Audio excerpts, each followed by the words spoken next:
Hey, Steve Taylor here doing a review for the Henschel Breezer hat. This is a sun hat basically designed for men, although women I'm sure could wear it. It has a canvas material that is fairly thick, has a trim around it here which may have a piece of plastic on the inside to hold its shape because it doesn't give you that swirly, floppy look, but it also doesn't stay up either.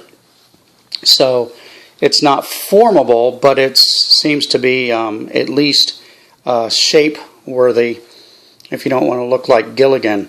The trim comes up here, and then you have the a nylon mesh here, and then the other canvas on the top. As you can see through it. If you are bald, I've heard that there are complaints that you'll still get sunburn through the hat. Thankfully, I am not. I don't have the shaped head for that. So you can see there's a leather band that comes out and goes around the back. Comes out here, and you have it's for those windy days, and it has a wooden bead on it here. If you want something that's really going to hold firm, get one of those cheap ones with the buttons that you can just push down and kind of hold. You push down and locks in place.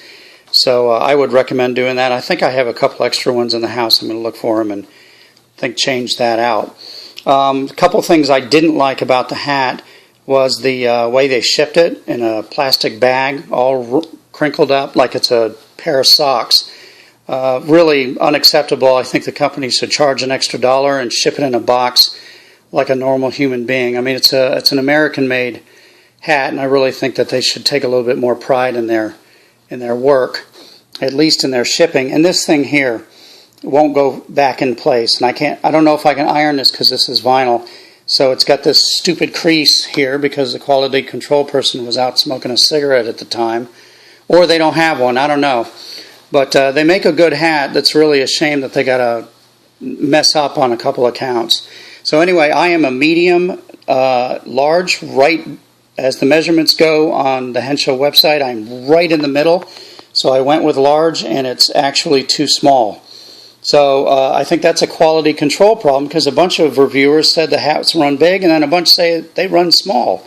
So I think they're having some issues there that really need to be worked on, and I can get it on my head, and I'm going to try to stretch it out as much as I can. I'm not going to return it; it's not worth the money, which of course they realize that. But hopefully it'll get it to fit a little bit better. And then you have the CoolMax strap on the inside here, so it's a nice thick padded material, and I'm expecting that to kind of shrink down a little bit to help the hat fit a little bit better. So anyway, I'm Steve Taylor. This is Amazon.com. If you find it helpful, give me a thumbs up. If you have a question, give me a ring, and I'll, in the comments, and I'll get right back with you. Thank you for watching.